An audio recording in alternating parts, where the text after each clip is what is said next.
Very good. So, 现在声音应该可以。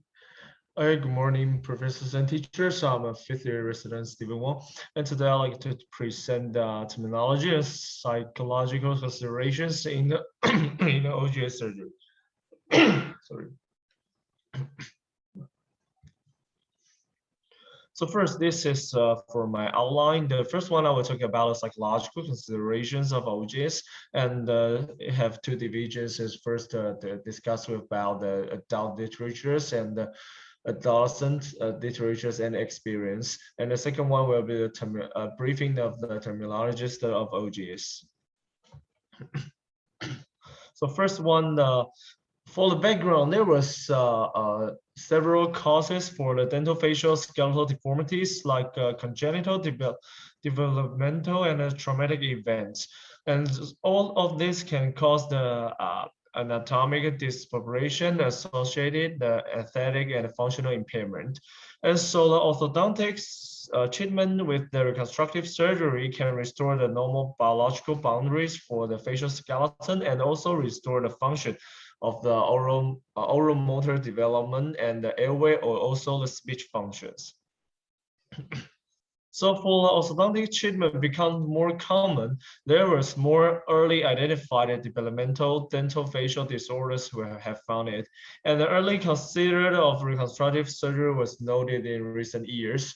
And there were several lot of topics to spatial consideration for the adolescent, like the need for surgery may be a shock to the adolescent and their families, and especially not secondary to trauma or congenital events. They cannot, maybe it's very shocked for themselves and their families, and their decision-making rules of parents, because they're maybe under 18 years old. So some of decision-making rule will maybe the choice is by the parents, and because of the causes, maybe the cost, the money is spent by the parents. So the decision-making rule is more difficult, complicated in this kind of patients.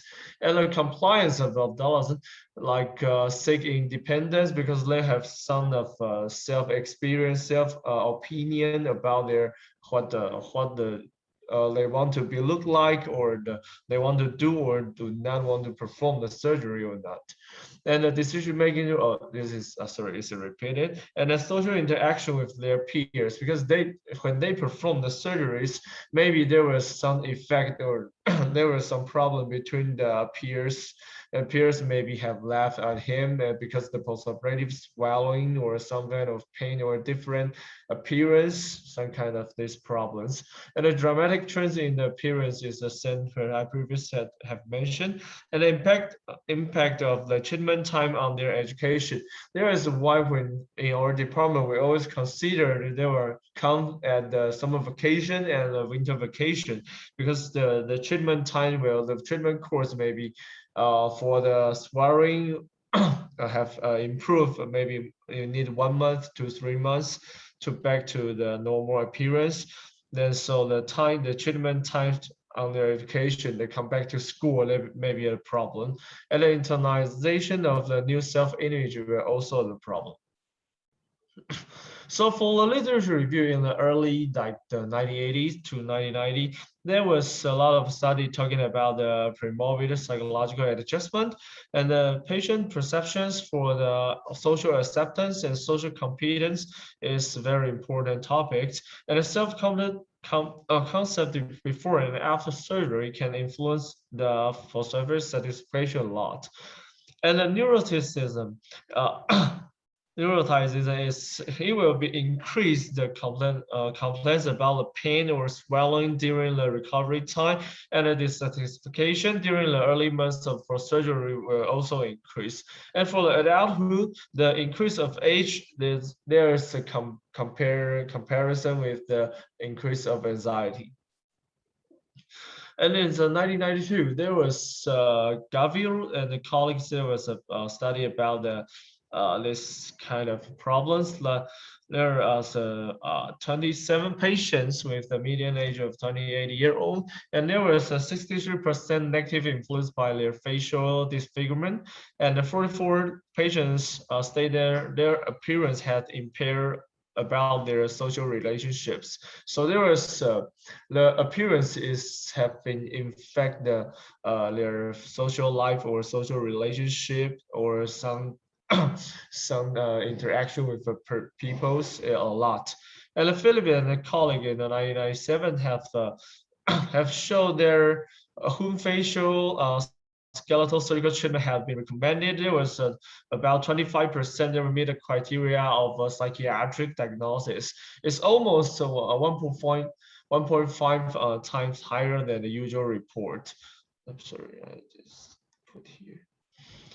And there was higher percentage of a younger patient, the mean age of 18-year-old is distressed in the 6/9 dimension of the SLR. Is a symptom of psychiatric score. As for this, so the for this questionnaire is about self-reported psychometric instrument. For the questionnaire, there was a 90 items there. You can evaluate for the psychological problems, psychological treatment outcome. So for the left side there have the Chinese explanation is is because we use the SLR 90 revised. The left side is not is a previous is a traditional one. It was not revised. There was a 13 dimension, and the right side is have a revised, which is decreased to the 9 dimension with the additional items. So for those kind of patients, they will have significant like significant problem in the like obsessive compulsive symptoms and depression, and also hostility and the phobic anxiety problem in his study. So for another problem is another issue is motivation. There are several reasons for the seeking of the surgery. The first one is appearance and like the self-esteem and social acceptance. And there is a near as important as obtaining the occlusal goals. So there is not the for the psychosocial issues is almost as important as the functional outcome. So the gender-related influence, like a female patient, like more more based on the internal psychological reasons and to want to improve the appearance and the self-esteem. And for the male patient, they will like more likely to improve the social life and prevent the future dental problems. It's relatively more functional. And so like the for the effects to the OGS to the adult, there was most of them will have positive changes in the psychological adjustment and the self-concept. And Funnery and colleagues in the 1990s has, after have shown that postoperative in about 2 years, there was a significant self-concept and personality improvement. And about 100 is 2001. There was a almost like a social function or self-confidence, emotional stability, or even reduced anxiety have been improvement. And there was another study in the 2003 there was a self-reported. They're improving the function, psychological adjustment, and social relationship even after 10 years of operation.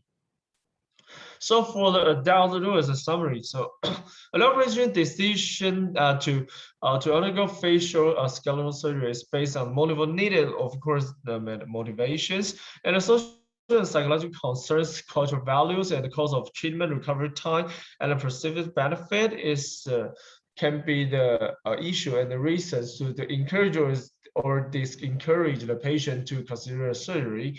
And most of undergo the pre-surgical evaluations have been focused on their improved social life and self-confidence and self-esteem as a primary motivation for seeking the treatment. So for another part, because most of our patients may be adolescent for our patients, so their next part is very important. For the adolescent, the literature is about the pandemic cap segment. In 2004, there was a pre-operation. There was 78% of patients. They will say, "Oh, I would like to perform the operation due to the functional reason." But however, because However, but the adolescents have rated their appearance significantly less positively than the parents. So most of the patient is like the parents is says, oh, I would like my son or my daughter to perform this kind of operation based on the functional reasons. But for the adolescent, there was more appearance consideration than their parents. Then after post-operative 2 years, there was increased self-confidence.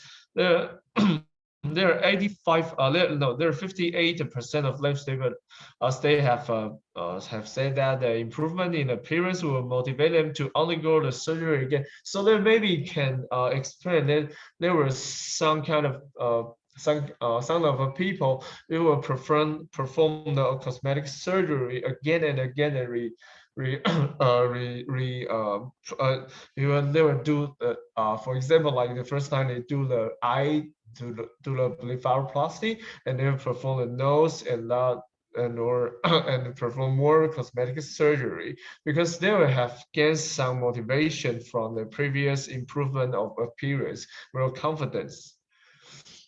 And so first, the first issue is about the pre-surgical issues. The first one, you have to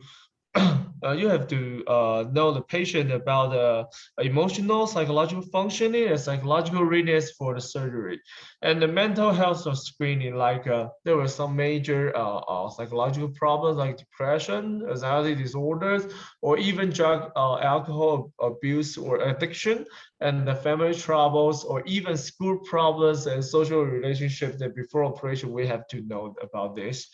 And also about the motivation for the surgery, there was a typical, even if they don't want to perform a surgery, there were some typical problems for adolescents, like the identity and social acceptance and appearance, and because they are in the very struggling ages. And the presence of a dental facial disorder can exacerbate the social and psychological problems. So the motivations for the surgery may affect the young person's like overall satisfaction with the result of surgery and the compliance of the treatment demands and willingness of undergoing the surgery. And there is a different motivation. There were the author's experience, like patients jaws and teeth for they're seeking for the optimal bite and just come for seeking for the facial aesthetic, interested for improving the appearance, and a symptom of pain or difficulties in biting or chewing or even open the mouth. There was several different motivations for seeking for this kind of surgery. And about mental health, this is what we are talking about. Like, if the psychological unstable patient, he will more more likely to uh, demonstrated the depression and the panic attacks and the difficulty compliance with the treatment demand after the surgery. But this problem also can be avoided and mitigated if they are addressed during the early stage of treatment or even before the operation. And beware of the psychological disorders and symptoms like major depressive disorder, anxiety, and the compulsive disorder, or even more serious self-injury behavior. And if the patient have this kind of those above the psychological disorders, the surgery should be postponed until the patient is psychologically prepared and to with this surgery. And seeking for the psychological professionals will be needed for this kind of patient. And for additional concerns of patient, there's several reasons very in the different ages for the patient. Like some patients just directly concerned about surgery and the related medical procedures. And some patients may be concerned about hospital stay. Some want to leave earlier, we can discharge earlier, and some want to stay more longer because he think there was a relatively big surgery. And some maybe youth or about 18 or 19, they were just afraid of a needle and intravenous procedures, and and also some some patient will imagine they was not waking up after operation, and even the most common is like a pain after surgery, and and some of the patient will be afraid of having their teeth banded together because they have searches on the internet before the operation. There was, oh, okay, we use the eye method, so they can open his mouth, and this is making very anxiety. So, but this all the issues can be minimized in desensitization during the pre-operation interviews, and what we have seen the Professor Chen's OPD. We have dealt with a lot of things in OPD. And so another part is risk behavior and the social issues. Risk behavior, like you have to check the patient's history of substance use or addiction, like smoking, tobacco use is really related to the wound healing and the postoperative recovery, and like use of alcohol, inhalers, illegal drugs also have been concerned. And for now, we have like a lifestyle modification for this kind of patient because they was very important. So maybe we have we can like Professor Chen will and Professor Huang will use ask a patient to sleep well and doing the exercise and keep ideal BMI for the patient for the well prepared for the surgery and a better recovery after the operation. And for the social issues, the family conflicts and worries is the most big part for this kind of patient. And there was exam schedules for school, so we have so most of surgery time is at a summer vacation as a winter vacation, and after surgery, the participant in the extracurricular activity and sports will be a problem with some of patients. Most of patients we face in the OPD will ask, oh, so what time I can back to exercise? What kind we can play basketball or play tennis or something? And there will be the problem. So we have to give the information to the teams about the recovery time and return to the regular activity is very important for this for adults. And social support network of family and friend are more likely to comply with post-operative treatment. And if they have a friend and family is a very good support, then we can have the better treatment post-operative recovery. So the pre-surgical education will be more. So what should be mentioned clearly? The first one is what can or what cannot be completed by the surgery. So during the operation, during the outpatient clinic, and then we will tell the patient, okay, we can deal with the lower part. So we can deal with the eyes, we can deal with the noses. Then so the appearance is just like look like what we can deal with the occlusion or something. So we have to tell the patient very clearly. And what the expectation is very important. So what you have to expect in there was a numbness at the submental area, and you have to expect there will be a swallowing of the face that during the hospitalization after surgery, or even it will be, gradually decrease within 1 month and to 3 months. And the third one is what did the adult and the family need to do to increase the probability of successful outcome, like a prosthesis, mouth hygiene, and avoid contact sport and so on. So that information should be provided verbally. Verbally, you have to talk to, communicate with the patient, and reinforce with the written material. So for the written material, you have to increase because the patient will be forget.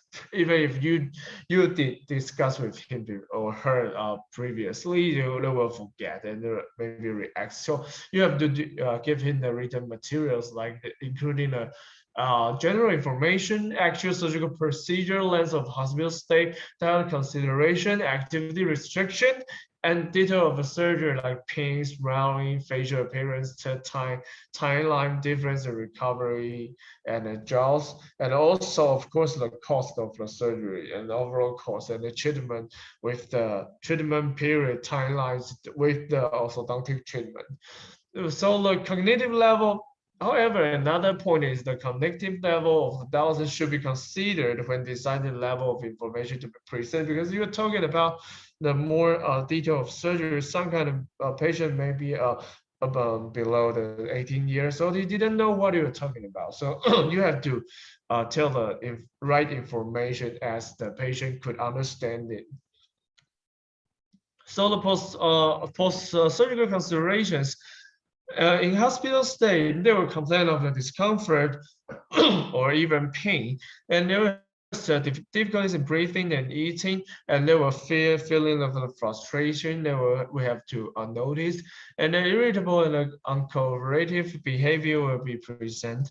And after returning home, the feeling of self-conscious about facial swallowing, drawing, or difficulty with the breathing and speech will be caused like withdraw socially, and the dietary restrictions may be making a patient feel isolated from activities with a friend and family, and the pain, fatigue, and the concern about the reaction with peers. They will make the patient couldn't return to school at an early stage. So for a summary, adolescence is a variable period, so we have to care about some environmental development, and assessment of and treatment planning should be also including the psychological aspect for the patient. And occlusion function, morphological improvement, and the changes in psychosocial and the improvement of quality of life is very important for the adolescent and the young adult. So the next part will be a briefing of the terminologies of the OGS. I have divided into two parts. The first is patient description, and second one is surgical related. The first one is a classification of the occlusal. There was a three class for this kind of patient. For the left side, for the left picture, as you can see, for the medial side, for the teeth is to the mesial, and the lateral side is called distal. And for the class one, there was this one is medial mesial buccal cusp, and this one is anterior buccal groove. The classification is based on these two things. So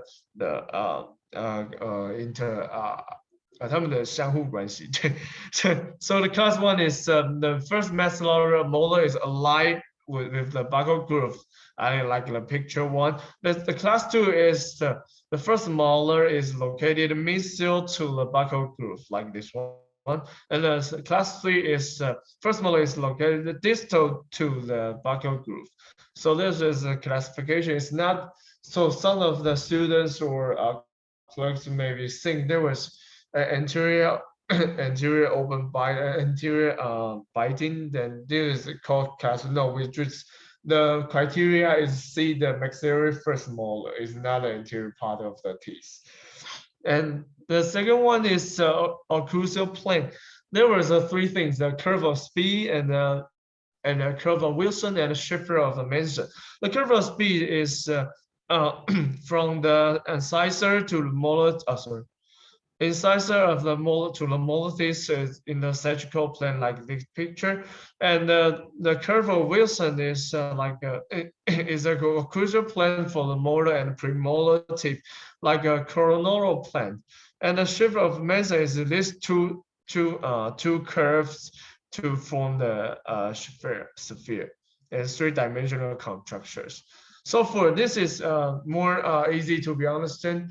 For the curve of Wilson, is like it's a buccal cusp and then the mesial cusp to there is a curve of Wilson, and you can then for the curve of speed, the curve can be formed a circle of about 4 inches radius with the center as at a glabella point. So for the position of the jaw, there was a retrognathia and the prognathia. It's a mandible for the retro is a posterior. Mandible is posterior to the maxilla, and for the pro one is the mandible is anterior to the maxilla. And there is a precision of dental relationship for overbite, and even more severe, they will call deep bite. is the vertical overlap between maxillary and mandible incisors. The percentage of the teeth maybe more normally about 10 to 20% covered, and the millimeter about some references 2 millimeters, some references may say 2 to 4 millimeters. Then overjet is the labial surface of the most distal incisor in each arch is different. Is like a 2 to 4 millimeter, and there is if there is a class 3 male occlusion, there will be a negative value in the overjet. And open bite is and the open bite is the negative overbite, and the cross bite is the buccal surface of the maxillary upper jaw teeth is lingular to the buccal surface of the mandibular teeth. So for the pictures, this is prognosium is a maxillary. So for the mandible is a retrognathian, and the jaw there is mandibular prognosium for the next picture. So overbite is upper with the lower. They have they have overlapping, and the overjet is anterior to posterior, the most outside the incisor. That's called overjet. The open bite is when the patient close the mouth, try to bite the teeth. There was a you can touch in the interior part. There was called an open bite, and the buccal is lingular to the buccal side. Buccal side of maxillary teeth is lingular to the mandibular teeth. It's called the crossbite. So this is just for reference, and the most of the lines and the reference point for the OGS surgery. Like the most we have used as pointer is the Sella point, and and its for nation is interaction of the intersection for the frontal and the nasal bones, and the anterior nasal spine, posterior nasal spine, and the B point is the most concave portion of the anterior mandible. Okay, for the surgical related, there was a movement. Advance is forward, setback is backward. Elongation we're trying to make longer, like we use genioplasty, the elongation for the chin, and the reduction is to make shorter. And for the yarrow pitch is like a rotation, different way for rotation.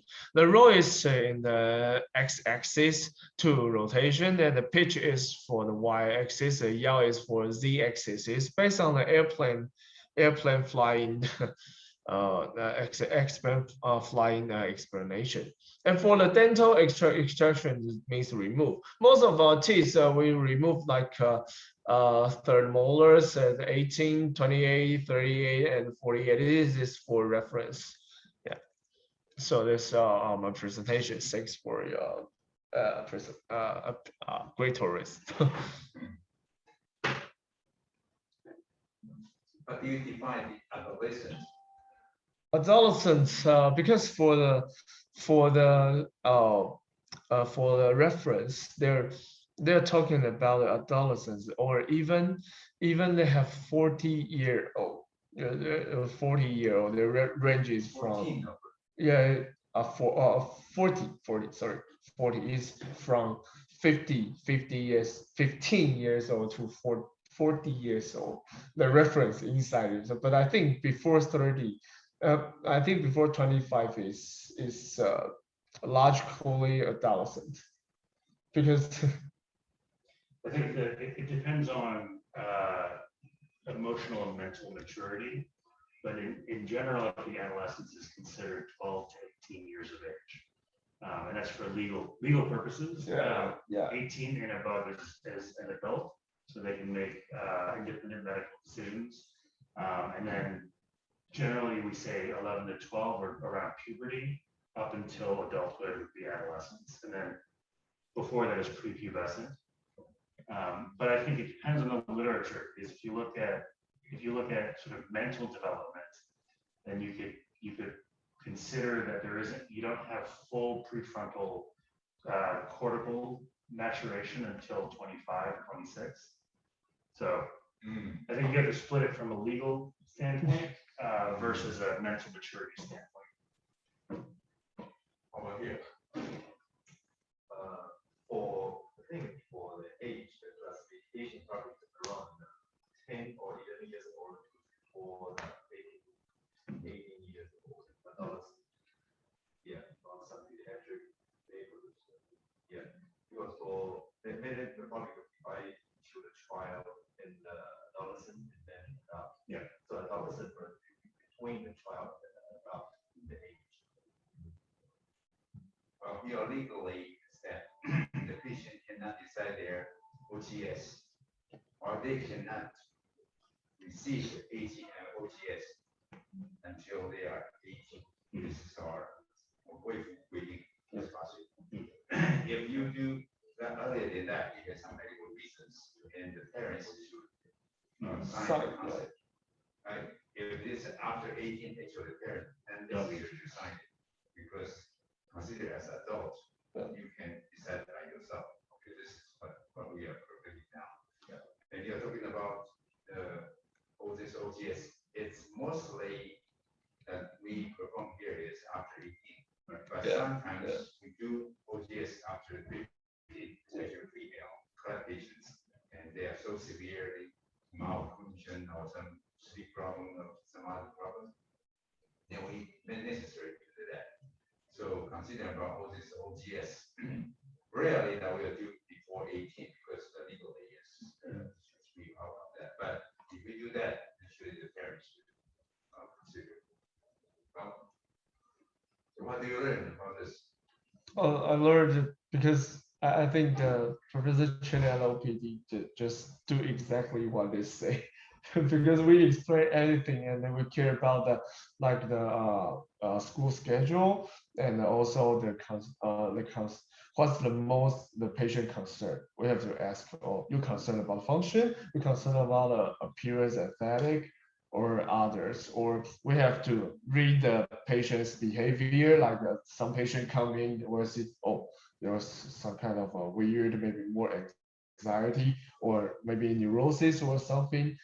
So we have to tell them we can deal with what, then we can't deal with what. You can have the over expectation for our surgery. So I think I've learned because part of psychological consideration in this surgery, because OGS is now become more regular surgeries, and we have a very solid guideline to do every point. But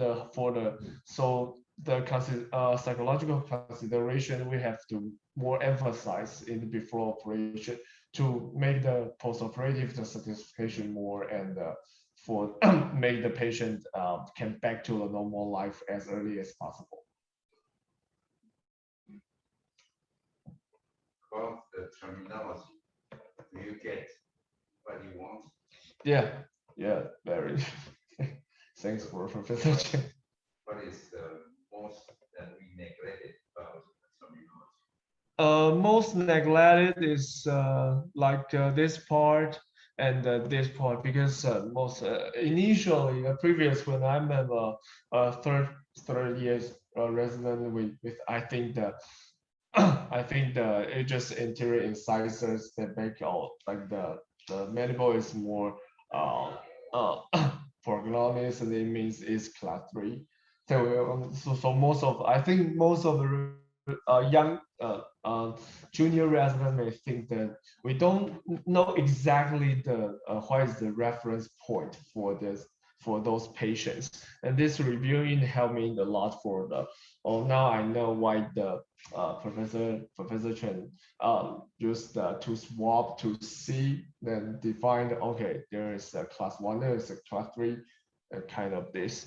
And also these 3 things that we Leslie mentioned about these 3 curves is more orthodontics. Yeah, but I think this is more occlusal plane problems that we can I have learned from this part. Maybe next time we communicate with those orthodontics doctors, maybe this will be useful or what.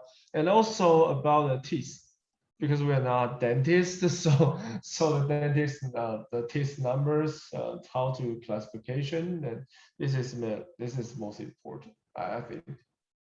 I think another point that's very critical for us as young surgeons is, especially in the United States and other countries where the split between OMFS, orthodontics, and plastics is so severe that as plastic surgeons, familiarizing ourselves with this language is very important when we're talking to private clinicians that are referring to us, basically talking to orthodontists that are potentially referring to us, because if we're comfortable with their language and we have a shared understanding and foundation of our goals, then it's more likely that we'll have a better relationship with those referring services. One of the reasons I think that in the US and in Europe, plastic surgery is basically boxed out of orthodontic surgeries because we can't speak the language. And if an orthodontist can talk to their classmate, from dental school, they're more likely to, why would they want to talk to somebody where they need to explain the alphabet when they can just have a full conversation with someone else? So it helps us as plastic surgeons to know this language backwards and forwards as well. So when is the best time for this terminology that we should teach the residents? I think before the chief resident, maybe the first time rotation to craniofacial team, you have to know all the leads. Otherwise, once you already follow this chain, I think it's a little bit too late because you already touched the technical practice. So you have to equip with the basic background knowledge first. So, what do you suggest when? No, I will make this PowerPoint to. Yeah, I will give the following chief resident and make sure that the first round, the junior resident will be have a class or some orientation for this, including this, because some kinds of also about the palate. The palate is also there's some terminologies and conceptions there they need to know, or they follow Dr. Lu or Dr. Chang, then they have to know what they are seeing, what's a furlough, reverse furlough, or something they have to know. There's what I think. So I do this PowerPoint and maybe I just send it to, give to the following chief residents, then make it into the orientation. It's true that language itself is a communication tool. You don't express yourself clear enough, then it's difficult to discuss the patient with the service or with dental college. So it's our loss if you don't study that. Good.